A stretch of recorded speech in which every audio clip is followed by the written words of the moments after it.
আদাব স্যার। হ্যাঁ, আদাব।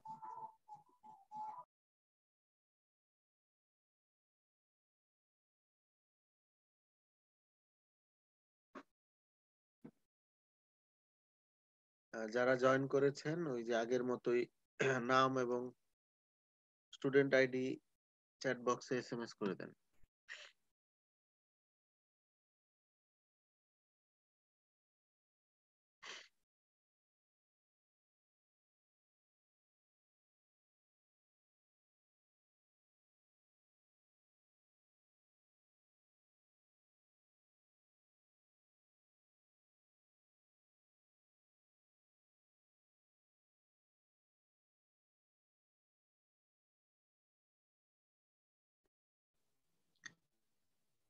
আসসালামু আলাইকুম স্যার। জি, ওয়ালাইকুম আসসালাম।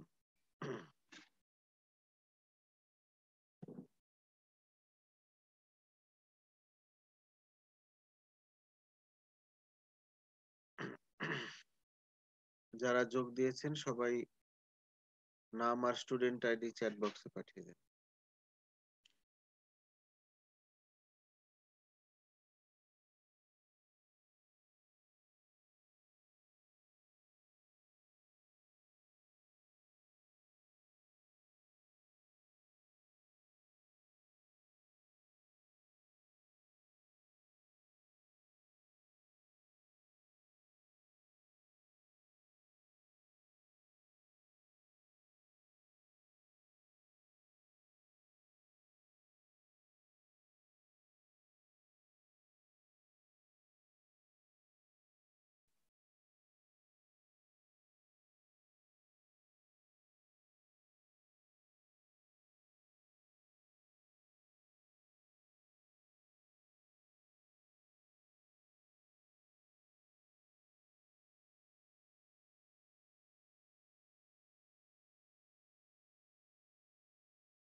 Welcome everybody.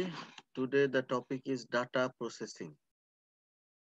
ডাটা কালেকশন করার পরে এবং অ্যানালাইসিস করার আগে কিছু কাজ করতে হয় ডাটার, সেটাই হচ্ছে ডাটা প্রসেসিং, অথবা এটাকে আমরা অনেকটা প্রি অ্যানালাইসিস অফ ডাটাও বলতে পারি।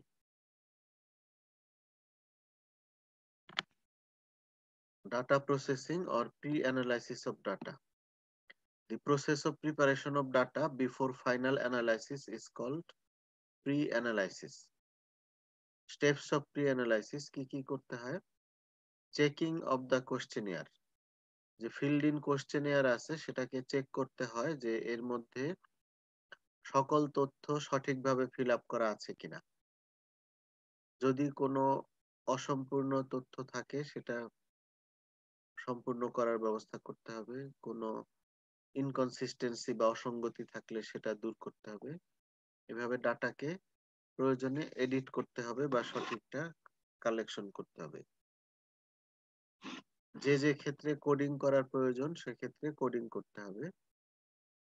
অনেক সময় ডাটা ট্রান্সক্রাইব করার প্রয়োজন পড়ে, মানে এক ফর্ম থেকে আরেক ফর্মে নেওয়ার। হয়তো ইন্টারভিউ এর সময় আমি রেকর্ড করে নিয়ে আসছি, তো এটাকে আবার লিখিত ফর্মে আনা, এটা হচ্ছে এক ধরনের ট্রান্সক্রাইবিং। ডাটা ক্লিনিং, দেখা যাচ্ছে যে কোনোটা অসম্পূর্ণ ডাটা অথবা অসঙ্গতিপূর্ণ যেটা আর কারেকশন করার সুযোগ নাই, সেটা প্রয়োজনে ক্লিনিং বা স্ক্রিনিং করে বাদ দিয়ে দিতে হবে।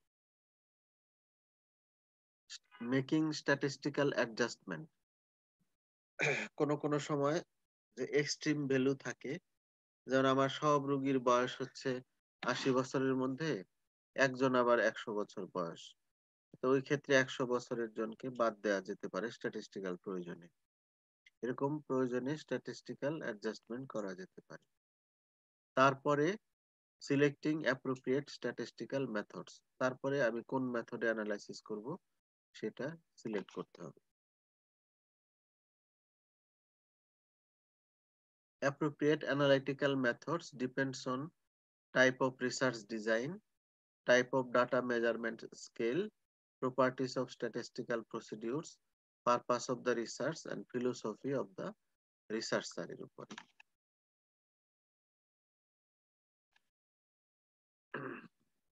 যদি কোয়ালিটেটিভ ডাটা হয়, এগুলো আগেও আপনাদের পড়ানো হয়েছে, আবারও মনে রাখবেন।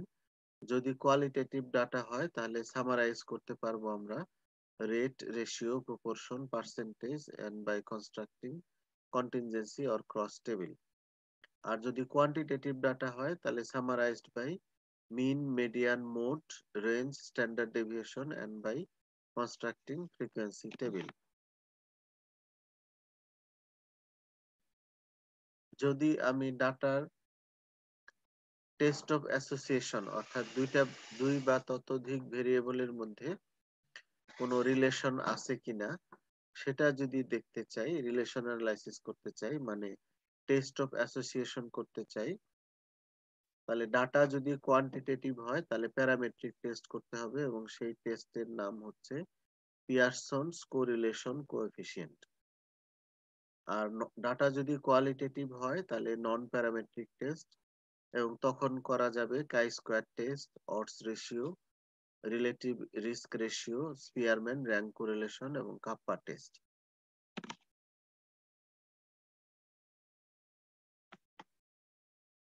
আবার দুই বা ততোধিক গ্রুপের মধ্যে সিগনিফিকেন্ট ডিফারেন্স আছে কিনা সেটা যদি দেখতে চাই তাহলে সেটাকে বলে টেস্ট অফ ডিফারেন্স। এই টেস্ট অফ ডিফারেন্সও আবার ডাটার ধরন অনুযায়ী নির্ভর করে। যদি ডাটা কোয়ান্টিটেটিভ হয় তাহলে parametric test. These are done to see the significance of difference between two or more groups. T-test and Z-test are done to see the significance of difference between two means. ANOVA মানে হচ্ছে analysis of variance is the appropriate test to see the significance of difference between more than two means. তাহলে যদি দুইটা গ্রুপের মধ্যে difference দেখি টি test অথবা Z test করা যাবে, আর দুইয়ের অধিক গ্রুপ হলে অ্যানোভা টেস্ট করতে হবে। আর ডাটা যদি বলা হয়েছে যে দুই গ্রুপের মধ্যে টি টেস্ট অথবা জেড টেস্ট করা যায়। এখন কখন টি টেস্ট কখন জেড টেস্ট সেটার আবার একটা নিয়ম আছে। T test and Z test R done to see the significance of difference between two means. If sample size is small অর্থাৎ 30 এর কম, তাহলে স্ট্যান্ডার্ড ডেভিয়েশন যদি আননোন থাকে তাহলে টি টেস্ট হচ্ছে অ্যাপ্রোপ্রিয়েট টেস্ট। আর যদি স্যাম্পল সাইজ মোর দেন 30 হয় এবং standard deviation is known, then z test is appropriate test. এই শর্তগুলো মনে রাখবেন যে 30 এর কম, স্ট্যান্ডার্ড ডেভিয়েশন আননোন, তাহলে টি টেস্ট। 30 এর বেশি, স্ট্যান্ডার্ড ডেভিয়েশন নোন, তাহলে জেড টেস্ট। আর ডাটা যদি কোয়ালিটেটিভ হয় তাহলে টেস্ট অফ ডিফারেন্সের নন প্যারামেট্রিক টেস্ট হবে। তো নন প্যারামেট্রিক টেস্টের মধ্যে ম্যান হুইটনি টেস্ট এবং Wilcoxon test R done to see the significance of difference between two groups of qualitative data. তাহলে কোয়ালিটেটিভ ডাটার দুইটা গ্রুপের ডিফারেন্স দেখার জন্য ম্যান হুইটনি টেস্ট এবং উইলকক্সন টেস্ট ইউজ করা হয়। আর Kruskal Wallis test is done to see the significance of difference between more than two groups of qualitative data. তাহলে কোয়ালিটেটিভ ডাটার দুইয়ের অধিক যদি গ্রুপ থাকে তাহলে ক্রুস্কাল ওয়ালিস টেস্ট করতে হয়। Z test may also be used to see the significance of difference between two proportions.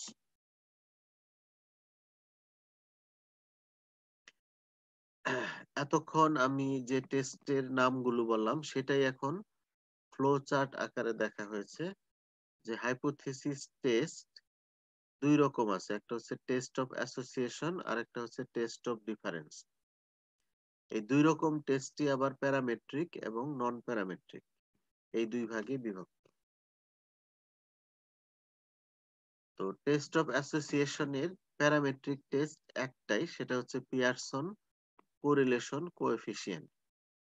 R non parametric test কয়েকটা কমনলি ইউজ হয়, যেমন chi square test, odds ratio, relative risk ratio এবং Spearman rank correlation.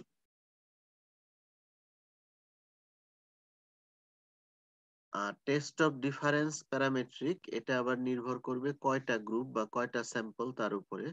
যদি 1 sample হয় তাহলে t test আর Z test. যদি 2 sample হয় এবং সেই 2 স্যাম্পল যদি আবার ইন্ডিপেন্ডেন্ট স্যাম্পল হয় তাহলে আনপেয়ার টি টেস্ট এবং জেড টেস্ট। আর যদি পেয়ার স্যাম্পল হয় তাহলে পেয়ার টি টেস্ট। আনপেয়ার বা ইন্ডিপেন্ডেন্ট স্যাম্পল মানে টোটালি দুইটা ডিফারেন্ট গ্রুপ, এরকম যদি হয় তাহলে আনপেয়ার টি টেস্ট। আর same person, same group of people, আগে এবং পরে যদি কোনো কিছু মেজার করা হয় তাহলে সেটা হলো পেয়ার স্যাম্পলস। আর মোর দেন 2 স্যাম্পল, যদি 2 এর অধিক গ্রুপ থাকে তাহলে তো অ্যানোভা টেস্ট। আর test of difference non parametric, এটাও যদি 1 স্যাম্পল হয় তাহলে কাই স্কয়ার টেস্ট এবং বাইনোমিয়াল টেস্ট। 2 স্যাম্পলস এর মধ্যে ইন্ডিপেন্ডেন্ট স্যাম্পল যদি হয় তাহলে ম্যান হুইটনি টেস্ট এবং কাই স্কয়ার টেস্ট। আর 2 স্যাম্পলের মধ্যে যদি পেয়ার্ড স্যাম্পল হয় তাহলে উইলকক্সন টেস্ট, ম্যাকনেমিয়ার টেস্ট, সাইন টেস্ট এবং কাই স্কয়ার টেস্ট। আর মোর দেন 2 স্যাম্পল হলে, এই মোর দেন 2 স্যাম্পল যদি আবার ইন্ডিপেন্ডেন্ট হয়, একদম আলাদা আলাদা হয়, তাহলে ক্রুস্কাল ওয়ালিস টেস্ট।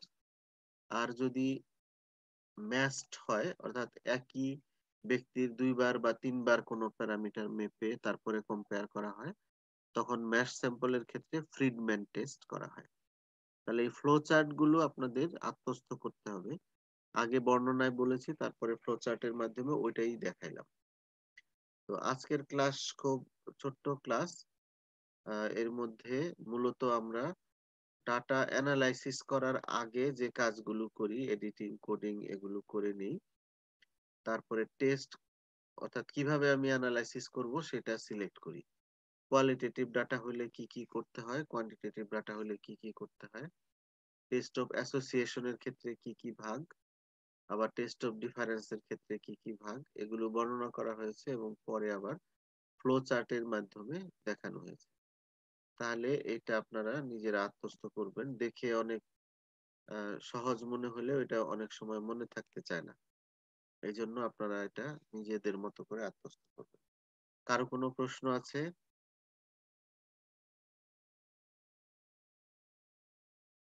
না থাকলে তাহলে আজকের ক্লাস এখানেই শেষ করছি। আল্লাহ হাফেজ। স্যার জি জি। স্যার এই যে আমাদের যে এই 3410-এর স্যার কয়েকটা স্লাইডস মানে ক্লাস আমাদের এখানে আসে নাই স্যার, যেমন যেগুলো পাঠাইছেন আর কি। ওইটার মধ্যে স্যার এই যে 3410-এর 3, 4 এবং 5। 3, 4, 5 যায়নি।